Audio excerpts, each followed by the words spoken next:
Hola, ¿qué tal? ¿Cómo están? Mi nombre es Elia Batuone.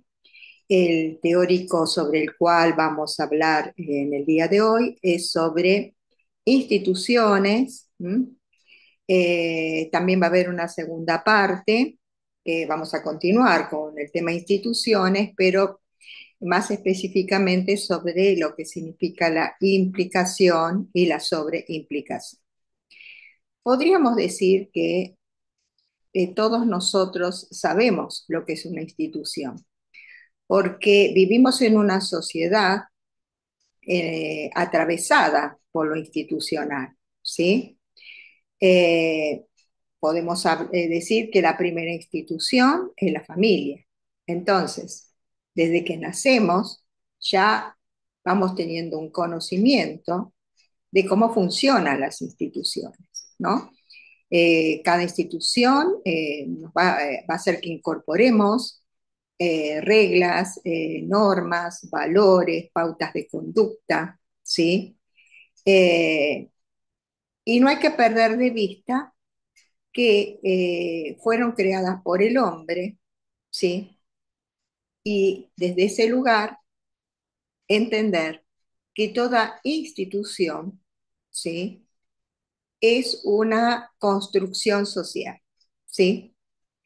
Imagínense ustedes que en los primeros tiempos, ya más limitados de recursos, donde el hombre, bueno, si nos remontamos a la prehistoria, bueno, la institución familia, la institución, cómo el grupo debía convivir para defenderse de las adversidades, de las amenazas del mundo externo, eran mucho más limitadas. Sin embargo, digamos que comenzaba un primer ordenamiento, ¿no? ¿Quiénes eran los que iban a dedicarse a la casa, a la pesca, a la elaboración de los alimentos, al cuidado de los hijos? Digamos que ya hubo un primer ordenamiento.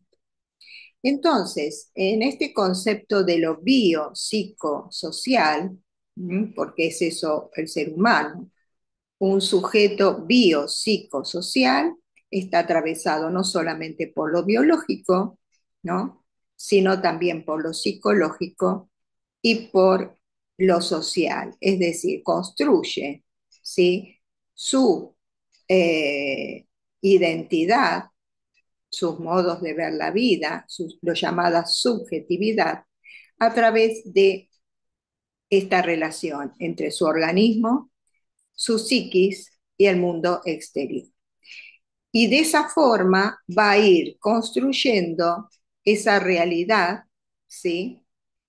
Junto con los otros, ¿no? Siempre junto con los otros. Y creando de esa manera las instituciones. Entonces, no perder de vista que el hombre forma parte de un ecosistema creado por él mismo, atravesado por él mismo, que un ecosistema pasible de ser modificado, ¿no? Un ecosistema no perdura siempre como los primeros tiempos, ¿no? Por eso el hombre ha evolucionado toda su estructura material, ¿no? Sus formas de ver el mundo, las leyes han sido modificadas porque el hombre, al formar parte de su ecosistema, también es capaz de modificar este ecosistema. Hay cuatro ámbitos, de los cuales también Blecher habla en ámbitos de la conducta, que son muy importantes repasarlos. Ámbitos que forman parte del ser humano, de la humanidad. El primer ámbito es el ámbito psicosocial. ¿Qué entendemos nosotros por ámbito psicosocial? El ámbito psicosocial tiene que ver con la interacción entre el sujeto, ¿sí? Y el medio externo, ¿no? El sujeto y los otros, y los otros. Entonces, ¿qué me pasa a mí cuando yo me relaciono con los otros? ¿Sí? ¿Qué es lo que los otros eh, eh, piensan de mí, qué es lo que los otros me dicen, qué es lo que el mundo, cómo influye toda esa realidad externa o ese mundo externo sobre mi persona.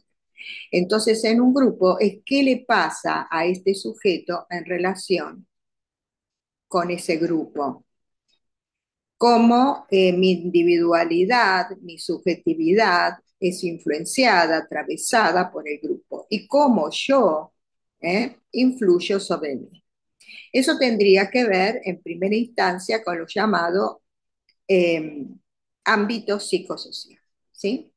Tener en cuenta siempre que nos construimos con los otros, no somos seres individuales, aunque hablemos mucho de individualismo, pero siempre construimos nuestra conducta en base a la relación con los otros. En una segunda instancia está lo sociodinámico. Por ejemplo, en un grupo operativo, lo sociodinámico sería el análisis del grupo propiamente dicho, ¿no? El grupo como una unidad, el grupo que va atravesando diferentes etapas, ¿no? Cuáles son las fantasías grupales, en qué instancia está lo grupal, eso desde el grupo operativo. Pero si analizamos un grupo de trabajo, por ejemplo, en particular un equipo de trabajo, bueno, cómo funciona ese equipo, cómo está el tema de los roles, cómo está el tema de la comunicación, analizándolo también desde los vectores del cono, se podría, bueno, hacer un análisis profundo de ese grupo en particular, ¿sí? Y también tiene que ver con la relación entre diferentes grupos, ¿no? Por ejemplo, el grupo de padres en una escuela, cómo se relaciona con el grupo de docentes, el grupo de enfermeros, con el grupo de médicos, ¿no? A ver, cómo es, desde el análisis, cómo es la interacción entre los diferentes grupos. También podemos verlo ya en lo que sería el teórico de hoy, en lo institucional. Todos estos grupos forman parte de las instituciones y están atravesados por un conjunto de formas de pensar, de ordenamientos, de valores, de reglas, ¿sí? Leyes que provienen de las instituciones y que van a influir, obviamente, sobre los diferentes grupos y por ende sobre las personas, los sujetos que integran el grupo. Y por último, lo comunitario, el ámbito sociocomunitario, el ámbito comunitario en una comunidad, un pueblo, si queremos ejemplificarlo, con un pueblo que está de por sí influenciado por las instituciones, que a su vez tienen un efecto sobre los grupos que integran esa comunidad, ¿no? Entonces, no podemos hablar de ámbitos independientes. Todos los ámbitos que hemos mencionado están interconectados y se influencian entre sí. Eh, ¿Qué es una institución? Una institución, como dije anteriormente, es una construcción social, ¿no? Eh, Algunos los denominan como un sistema defensivo, ¿no? Yo me defiendo frente a la angustia. Bueno, ¿por qué? Porque se necesita de cierto ordenamiento, se necesita de normas y valores para poder adaptarse a la sociedad en que vivimos, ¿no? Eh, Fue necesario tal ordenamiento para evitar el caos, evitar esto de que cada uno haga lo que quiera, ¿no? Entonces, en busca de ese ordenamiento, de esos valores para que pudiéramos adaptarnos a la sociedad, fueron creadas las instituciones, ¿sí?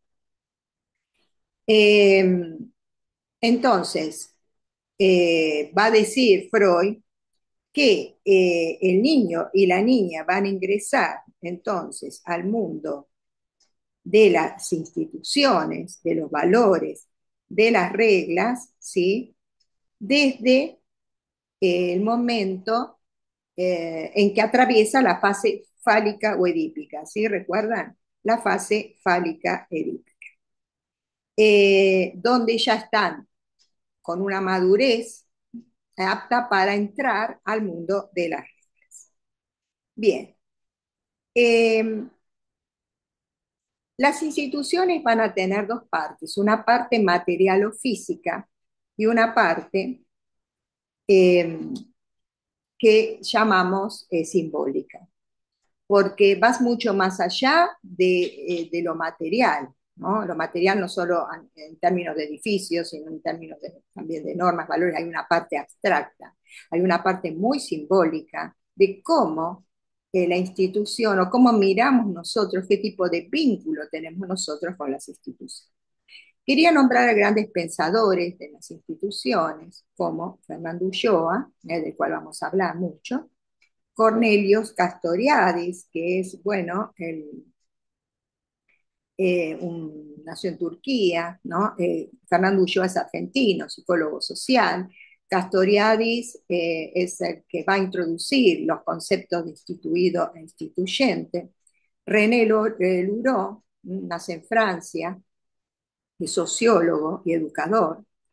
René Caes también, francés, psicoanalista individual y grupal, y Kaminsky, Gregorio Kaminsky, argentino, filósofo y psicólogo social. Todos estos son grandes pensadores sobre lo institucional. ¿Podemos nosotros desde la psicología social analizar instituciones? Sí, este es uno de los ámbitos del institucional, de la incumbencia de un psicólogo social, donde se puede intervenir desde el análisis, desde los conocimientos obtenidos, en una institución que por alguna razón no encuentra el porqué de esos conflictos que tiene, ¿sí? Ahí hay una de las incumbencias. Entonces, como concepto, la institución es una organización, perdón, un hecho, construcción social, con normas y valores, con normas y valores que nos organizan y encuadran. ¿Se acuerdan del encuadre? El encuadre en el marco de la psicología social nos viene a definir un horario, un tiempo, un modo de proceder. Hay un teórico y después hay un encuentro grupal donde se analiza el teórico. Es decir, eso es lo que fija el encuadre, la relación con el coordinador, etc. Entonces, también las instituciones nos vienen a marcar un encuadre y una organización. Forman parte del Estado, sí, y están atravesadas por el orden social, político y económico. ¿Sí? Ahora vamos a nombrar las instituciones, pero sí, se van a dar cuenta que están atravesadas por un orden social, político y económico. Eh, Entonces, Ulloa también va a definir el término institución como una serie de pautas y normas de convivencia. Necesitamos de esas pautas y normas, si no haríamos cualquier cosa. Supongamos ustedes que no se hubiera un orden, por ejemplo, en el tránsito, sería cualquier cosa, ¿no? Ocasionaría mayores accidentes de los que tenemos, formas de conducirnos en el afuera, ¿no? En los espacios públicos, etc. Eh, entonces, estas normas de convivencia van a ser, son valores que se materializan en la organización institucional. ¿Por qué? ¿Cuál es la diferencia? Las instituciones son más abarcativas. Por ejemplo, vamos a tener la institución salud, ¿sí? La institución educación, la institución referida a la defensa, ¿no? Por eso están los ministerios, ¿no? Que ya de por sí son más abarcativos. Y después vamos a tener las organizaciones. Es decir, lo institucional va a regir a la organización. Entonces, las organizaciones son a su vez unidades socialmente construidas con fines específicos, ¿sí? Por ejemplo, La institución educativa va a abarcar una serie de organizaciones que son las escuelas, escuelas públicas o privadas. La institución salud va a abarcar una serie de hospitales y también va a regir a las clínicas, ¿no? Tanto públicas como hospitales públicos como privados, ¿sí? Entonces sería la organización. Se organizan en virtud a las normas y valores que marca la institución en particular. Bueno, yo les hablé de Luró, ¿no? Francés, que es uno de los grandes pensadores, René Luró, sociólogo y educador, que va a hablar mucho del tema institucional. Y entonces, dentro de la institución, tenemos que hablar de las dimensiones. Sé que Luró las describe muy bien. Hay tres dimensiones que tienen que ver con las instituciones. Una es la dimensión universal, otra es la dimensión particular y otra es la singular. Entonces tenemos la universalidad, que ya es como el mismo concepto, lo vemos como más generalizador, la particularidad ¿eh? y la singularidad. Va a decir Luro que todo esto se puede pensar dialécticamente, ¿sí? Y lo va a tomar de Hegel. ¿Se acuerdan ustedes que Hegel, bueno, si vieron dialéctica, va a hablar de una lógica, ¿sí? En la cual va a entrar tres momentos. El momento de la tesis, uno tiene una idea, a esa idea se la pone otra, bueno, puede ser, pero mejor hacemos de otra forma. Entonces a esa idea se le pone otra para modificarla o de por sí eliminarla, que se llama antítesis. ¿Sí? Tenemos una tesis a esto, que es una negación, ¿no? La antítesis, bueno, pero me parece que debería ser como una negación parcial o total de esa primera idea, para que luego surja una idea superadora que se llama síntesis. ¿Ah?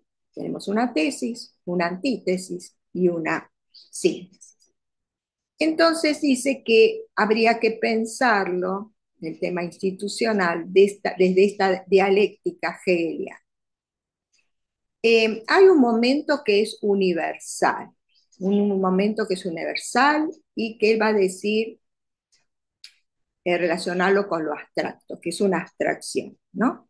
Por ejemplo, la idea que nosotros tenemos de familia, la idea que tenemos de matrimonio, es una idea, digamos, fundacional, una primera idea de lo que es una familia, lo que es un matrimonio, lo que es la salud, etcétera, etcétera, lo que se nos ocurre. Ahora, en esta segunda instancia, que es la de la particularidad, hay algo que se opone, una negación a esta idea, por ejemplo, de que la familia es, debe ser constituida de esta manera, que el matrimonio, ¿no? Unidos hasta, sí, no pensamos de lo religioso, unida a la pareja hasta la muerte, es decir, toda aquella primera idea que ya traemos como raíz, como base de lo que son diferentes conceptos, lo que es la educación, lo que es la salud, etc. Pero a eso se va a oponer otro momento, que es la particularidad. Entonces, eh, en ese segundo momento, esta primera idea de familia, de etcétera, es como que se encarna en las personas, se encarna en los grupos. Entonces, hay una negación, por ejemplo, de esta afirmación, muy bien, todos deben estudiar, la educación es obligatoria para la primaria y la secundaria, sin embargo, hay contextos de pobreza, de carencias, donde Esto no es tan así, ¿no? A veces esa educación no llega de la misma manera a unos que a otros, hay un índice de analfabetismo importante, hay quienes dejan las escuelas y no hay un control sobre lo mismo. En el caso de la educación no todos acceden, perdón, de la salud no todos acceden a una buena salud, hay un maltrato, hay una indiferencia, hay falta de recursos. Entonces, todo eso se empieza a negar en la segunda parte a todo esto que parece lo ideal, ¿no? Esa abstracción. Entonces hay una negación de esta afirmación donde pone límites, va a poner límites a la abstracción, primero. Y después hay una tercera etapa que es lo singular, es la síntesis. Entonces, frente a esta abstracción y frente a esta negación de la abstracción, ¿qué podemos hacer? ¿No? Entonces, tratemos de crear más escuelas en aquellos lugares de donde la educación no llega, cómo podemos encarar la educación en personas con problemáticas socioambientales, con problemáticas de, de no haber tenido una alimentación suficiente ni una transmisión de la educación suficiente desde los padres hacia los hijos. Bueno, pensémoslo de esa manera, ¿no? Hay que escuelas específicas que intenten resolver estas problemáticas, ¿no? En el ámbito de salud, cómo se pueden crear dispensarios, lugares quizás con menos recursos, pero para los primeros auxilios. Eh, entonces, eh, tratar de resolver dentro de la síntesis estas problemáticas que sí están y a veces no se tienen presente. Después lo vamos a ver con un ejemplo en la segunda parte, donde esto está bien aclarado, ¿no? Entonces va a decir Blecher también que estas instituciones están atravesadas, y ya lo vemos, por un orden socioeconómico y, socio económico institucional. ¿Sí? A veces hay exigencias que están sobredimensionadas, ¿no?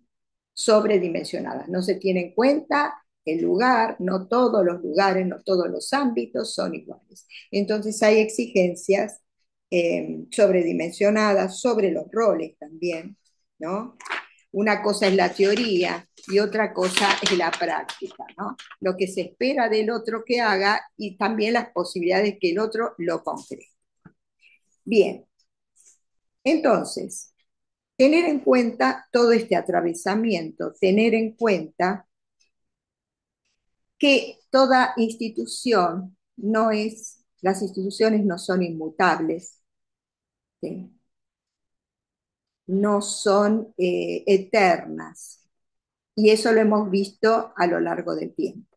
No podemos comparar, o sí, podemos comparar, pero veremos las diferencias existentes en cómo las instituciones regían los destinos de una sociedad en la Edad Media, en la Edad Moderna, en la época de la Revolución Industrial, con respecto a cómo se vivía anteriormente en las zonas rurales, eh, cuáles eran los conceptos de familia y cómo es el concepto de familia ahora, es decir, a lo largo del tiempo ha ido modificándose las instituciones.